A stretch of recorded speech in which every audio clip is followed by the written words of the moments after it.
Yeah, my name is Jimmy Moore. I'm a senior at Los Gatos High School, and I'm a brand ambassador for Spikeview. And today we have George with me. He is a educational consultant for MIT. He's an MIT alumni and also a technologist in Silicon Valley, and also a parent of a current student at MIT. George, I'm beyond excited to get to do this interview with you and get to see what you have to say about kind of the college application process and how SpikeView kind of works in with it. And, again, thank you so much for giving your time for this. Sure. Yeah. So I just kind of want to get like your view, and I know you're an interviewer for MIT, and every year, you go through this process and you hear thousands, probably thousands of students talk about their experience.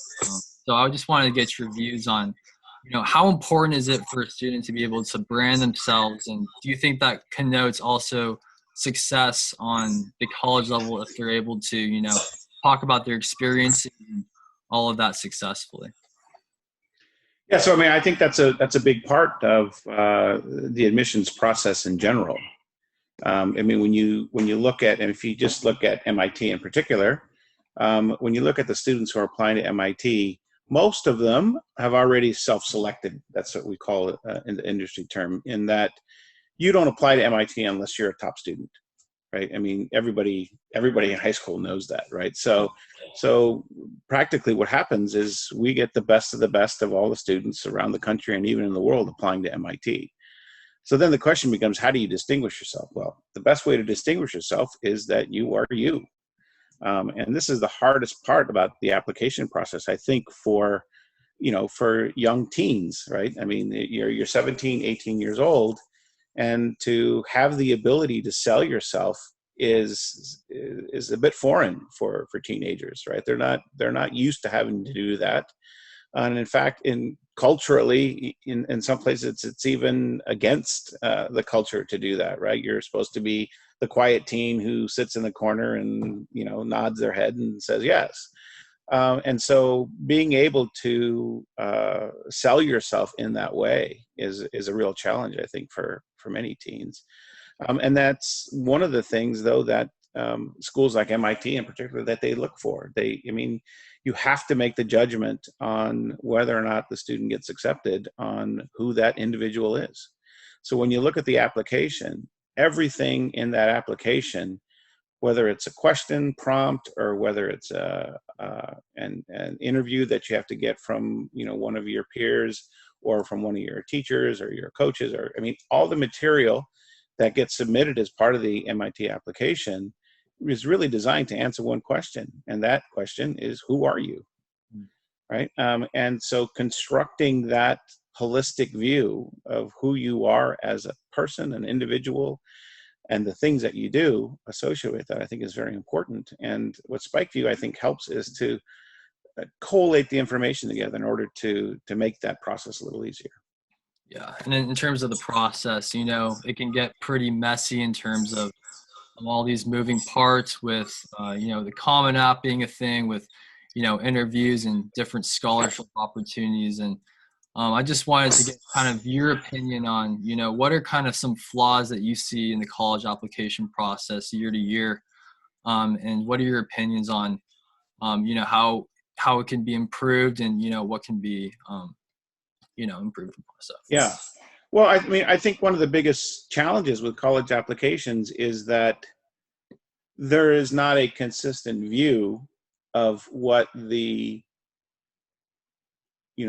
college application needs to contain, right? There's no playbook, right, for what your application should look like. And what that results in is it results in a pretty wide variety of how people submit their applications to these various universities. That may be okay, right? And maybe that's something that that is of value to the universities, because how you present yourself, is unique, right? And so that uniqueness could say something about you. So, admissions officers, they don't want to give you a prescription, because then everybody follows that prescription, and there's no individualism associated with that. But the flip side of that is that students then don't know what they should be putting in. And so consequently what happens is the student ends up creating an application based on what they think the university wants to see. Yeah. And I think that's the biggest flaw in many applications that I see. Because if you're trying to predict what the university wants from you, you're going to get it wrong. Because really what the university wants from you is they want to know who you are. And that has to come, directly from you and directly from your words as well as in your experiences. And then once the MIT gets a 360-degree view of who you are, then they can make a decision as to whether or not you fit in that incoming class. But if you're trying to create something that you think they want you to be, and then all the pieces don't kind of add up together, it becomes known and then becomes an issue, right, with your application. So, you got to be yourself, you got to be who you are and present yourself in the way that's consistent with how you live your life. And that's where I think SpikeView helps, right? In that it can help you to collate all the information and all the pieces of your life so that it's not fragmented, so that there's some uniformity to how you're presenting yourself, but so that each individual element of what you're presenting to the admissions office is really the true you, and it's really describes who you are. Yeah, and you mentioned kind of this 360 complete learner view of the student. Could you elaborate on that and clarify what that is? Well, so again, I think this goes back to defining who you are, right? If an adult comes to a teenager and asks them, "Who are you?"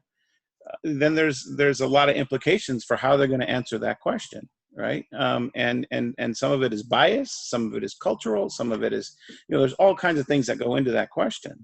But really, what your job is to describe yourself and all the things you do in the context of everything you do, right? I mean, obviously, if you're going to apply to MIT, you're strong academically, but everybody is. So what else do you do, right? Are you in sports? Are you in speech and debate? Are you in robotics? Are you in baseball? Are you in soccer, right? I mean, there's all kinds of things that students are involved in, and especially here in the Bay Area, I know school starts at 6 a.m. and doesn't end until midnight, right?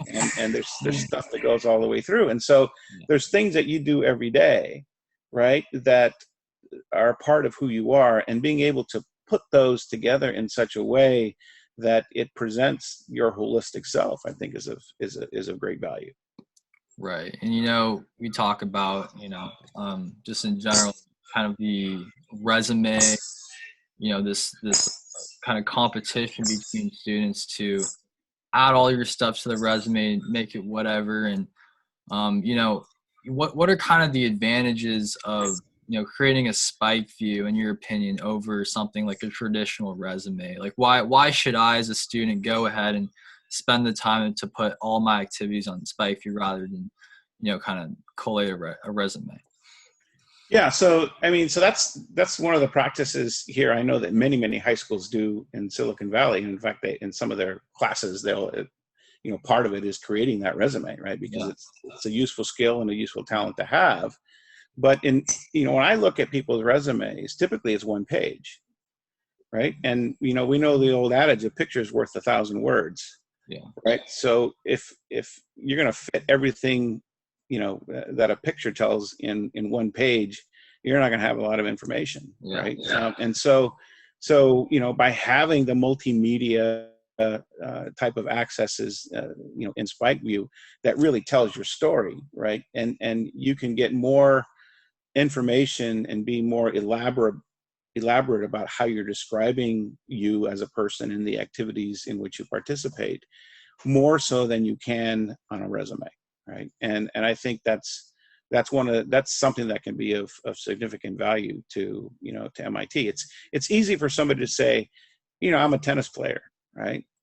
But it says a lot more if you're showing hitting your serve 120 miles an hour, right? And hitting that forearm with extreme power, right? I mean, there's a difference between somebody who plays tennis and somebody who's a tennis player, right? And seeing, writing that on a resume is one thing, but seeing it, in video and live, or in by demonstrating the holding up the trophy at the end of the tournament. I mean, there's a number of things that signify, whether you're participating in the sport or whether you're leading in the sport, right? And I think that can make a significant difference.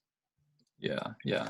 You also, as an interviewer, you get the chance to, interview all of these highly academic kids and highly successful kids in all of their fields. So I just wanted to ask, what kind of questions do you ask, and how do you know if a kid is kind of quote unquote worthy of admission, and what goes in kind of like that decision of, okay, is a kid competent enough to be able to tell their story, and as an interview, what are you looking for specifically? So, it's very, very hard. I mean, I've been interviewing over 30 years, right? And it's very, very difficult for us to predict who's going to get in. Yeah. And part of the reason is because the complex of the university changes, right? I mean, MIT is a living, breathing institution. And so what was good 10 years ago for a student is not the same as what they're looking for this year, right? And it's kind of, I use the analogy of trying to put together this baseball team, right? When you put together a baseball team, if all you pick were pitchers, you're probably not going to win the game, because to win the baseball game takes more than just a pitcher. And it's the same thing with MIT. If MIT is trying to solve the world's greatest problems, they can't do it by only admitting students who are interested in physics, right? So there's a wide variety of disciplines that MIT needs as an institution, and that's what makes MIT great. MIT is not great because it has nice buildings. MIT is great because of the people that are there, right? And so picking that team every year is a real challenge for the admissions office, but they do it in the context of the direction that they want the institution to move in, right? And to be able to grow that. And so my job as an interviewer is really trying to understand what position does that person play on the baseball team, right? And being able to understand what their passions are, right? You hear that word a lot in admissions, passion, and that's what makes you get up every morning and do the things that you're excited about, right? And then being able, as part of the interview process, really trying to assess, what the kinds of things that the student's interested in. You can tell when they talk about things if their eyes light up, Yeah. right, with excitement over what they're doing, or if they're doing it because somebody told them it'd be good to have that on their college application, right? And so by having that face-to-face view and that talk and ability, I mean, it covers more of the emotional aspect of the student, and you can really derive the excitement and the passion of what those students do. And that's really what we're looking for. We as interviewers, we don't have all of the information, so we can't really assess whether or not a student is going to be admitted or not. But what we can assess is what motivates the student, what drives them to do what they do, what gets them excited about things. And we can convey that, to the admissions office. And, we write an essay as well, and that gets input as part of the overall application process, right? But it's really a chance to give a human element, right, into the application by somebody who, one, we know your high schools very well, and two, we're all MIT graduates, so we know what it's like to be there. Yeah, and you mentioned the kind of human aspect, and it's kind of concerning when you say that, because it implies that the regular application doesn't really have that full human aspect. Why do you think something like the Common App, or something like writing several essays, just doesn't have the same sort of human aspect as maybe creating spikeview or doing an interview or something like that? Yeah, well, I mean, I think the Common App, came out of, really to make the students' lives easier, right? I mean, the challenge of getting into university has just grown exponentially throughout the years, right? And especially at the top tier universities.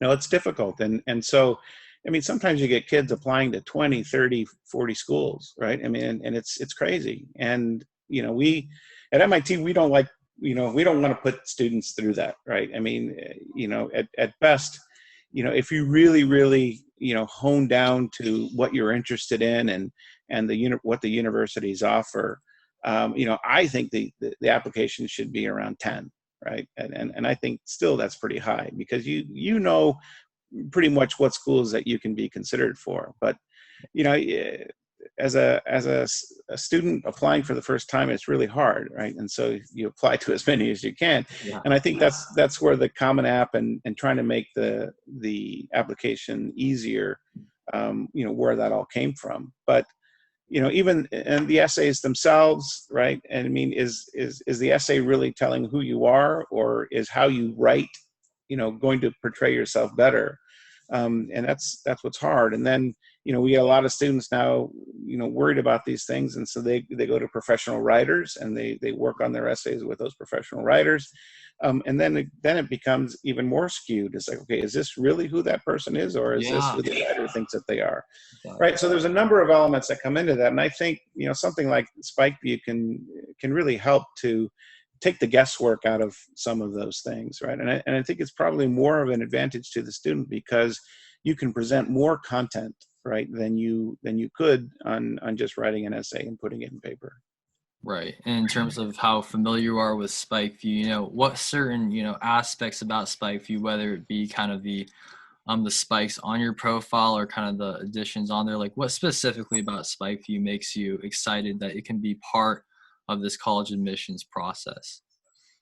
Well, I think first of all, it's just the ability to collate all the information, right? I Mm. mean, that's one thing, right? And then that information can, you know, can be more than just what you did, you know, this year, right? If you really want to exhibit passion, right? I mean, if I look at my particular story, I mean, I have pictures when I was 3 or 4 years old playing with Legos and, you know, putting things together and tearing my bike apart and all over the garage, right? And doing things with my hands, right? That sort of, and there's that dialogue that comes in that shows from a very, very early age I was an engineer, Mhm. right? And so you can put that together, right, in a narrative, in a story, right, in SpikeView, that somebody can look at it and within 30 seconds can know the evolution of who you are and your interest, and it's not a question, right? And so I think that's very valuable. And then being able to present your story in the way that's uniquely you, Yeah. and being able to do that with all the multimedia features and all of that, makes it more interesting. And then finally, there's the privacy. I think is a big part of what I like about SpikeView, is that you know, the world doesn't have to see this, right? This is seen by the people who are trusted, and people, you know, that you know, are professionals in evaluating you for admissions and for other things. But you can control who gets to see that, and I think that's an aspect of SpikeView that I think is unique. Yeah. And, you know, just in terms of kind of collating and all of your information, creating your own. We talk about it, like the brand of who you are, and you know, answering that question, like who are you as a person. Do you think that SpikeView could be essential in kind of answering that question? Is that like a necessary piece, you think, for, you know, if I was a student, a junior, and I didn't really know where to start, you think SpikeView is kind of the place to go? Yeah, I mean, I think there are things that I would like to see SpikeView do going forward, Hmm. which can help in that process. I think today the tools are there and the abilities there, but to be able to have some templates to sort of follow to begin with, I think that could help.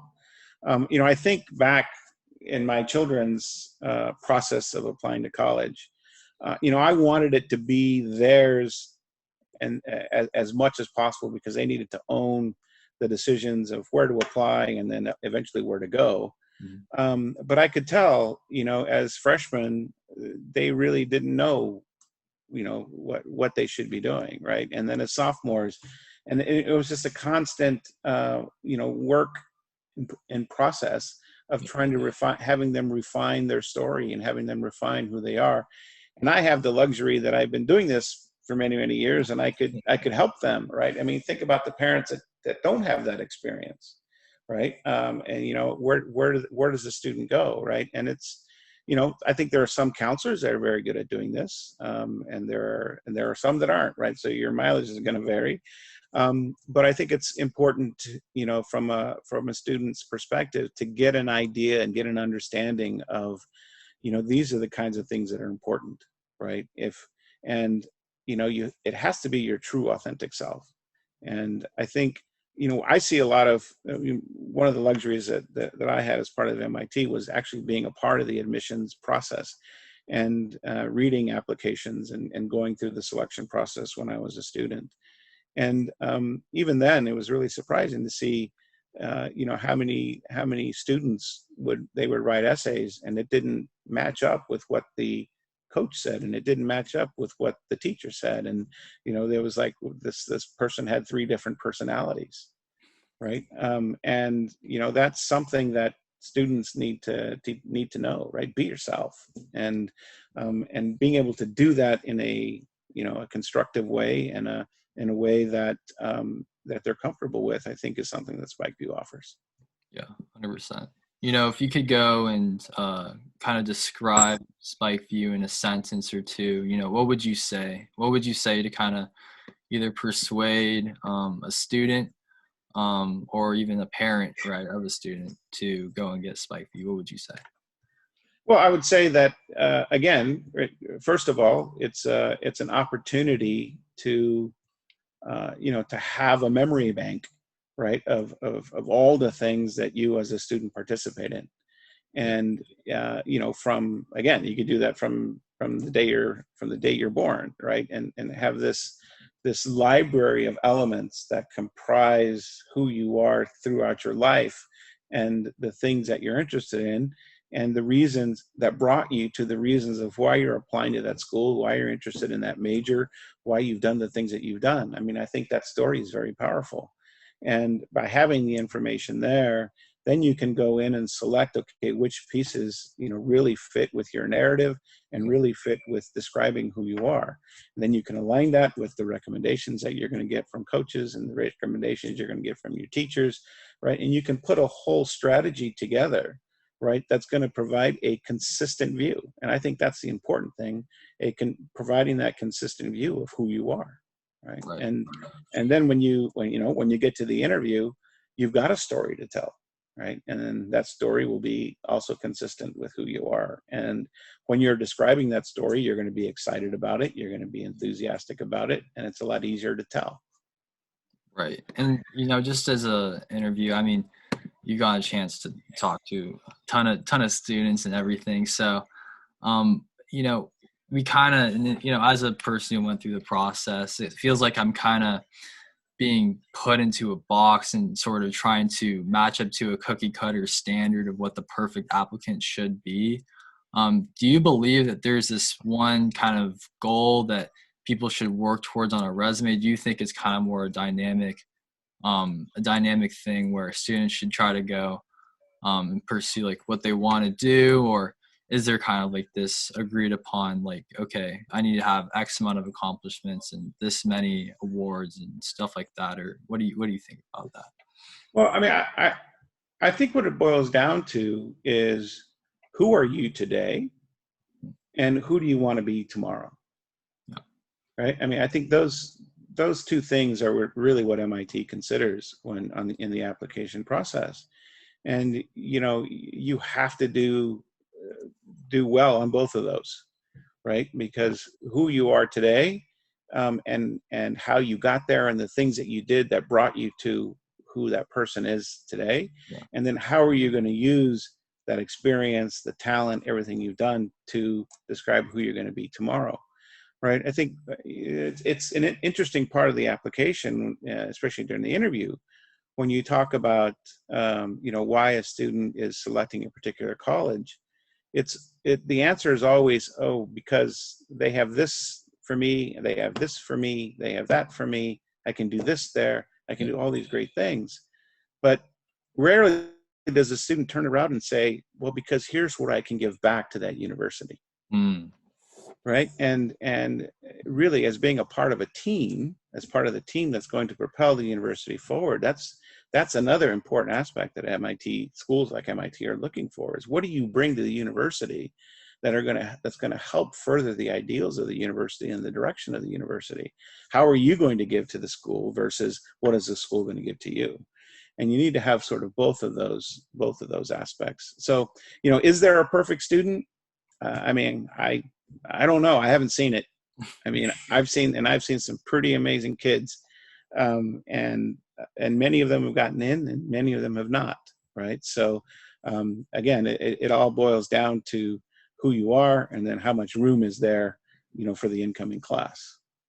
Yeah. Do you ever find kind of a commonality among students that do end up getting accepted, whether it be in the interview or part of the process? Do you have any like thoughts on that? So I think there's one common trait that you could say about every MIT student there. Yeah. Every MIT student that ever went to MIT. And that is there is a very, very heightened sense of curiosity and a very, very exuberant way in which they answer the questions they have. That's a part of their curiosity. MIT students do things to the extreme, right? And if that's not who you are, it's going to be really tough to go to a school like that, because you're going to be there where students don't sit in their room and wait around for things to happen. And that's one of the great traits about being at MIT. It's probably one of the greatest places dynamically that I've ever been at, because every student there is energized and compelled, right, to do great things. And this is why when you look back at the alumni of MIT and the things that MIT students do around the world, it's because that innate capability, that innate drive that they have is fostered in the university, and you learn to use that energy in ways that you even surprise yourself. Right? So. Well, you're just making me more excited, man, to go go there in the fall. It's gotta I gotta be like I'll crazy. tell you, it's one of the greatest trips ever, for sure. That's amazing. That's amazing. Well, do you have anything more to say kind of about spikeview and in general, any last words of recommendation? Well, like I said, I think spikeview has a lot of potential, right, in terms of what it can do, not just technically, Yeah. but artistically, organizing things, right, being able to construct narratives in the appropriate way, being able to create your various profiles of who you are, right? I mean, when you look at individuals, and even myself included, right, I'm not just an engineer, right? There's other things I do in my life that I value even more, maybe even more important, right? People ask me, who are you? And my first answer is, I'm a parent, right? Because that to me is the most important thing that I do in my life.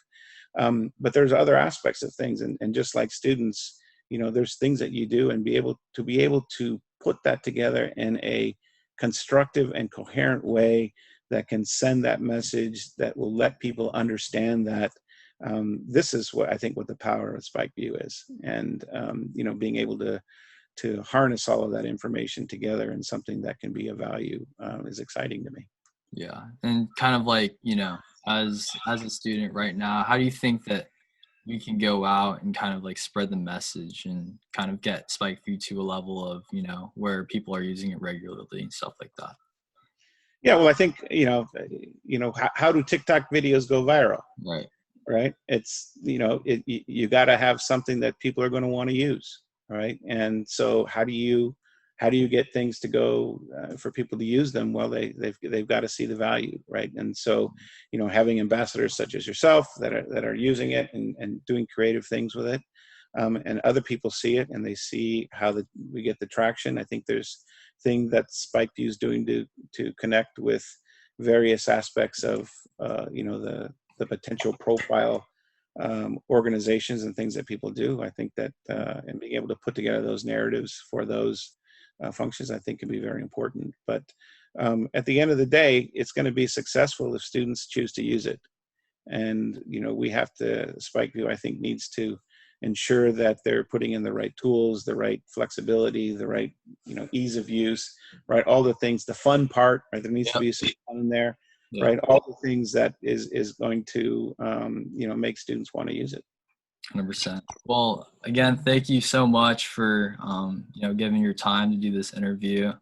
I'm sure that a lot of the interns and everyone watching this got a lot from it. Again, yeah, thank you so much, George. It's been awesome. Yeah.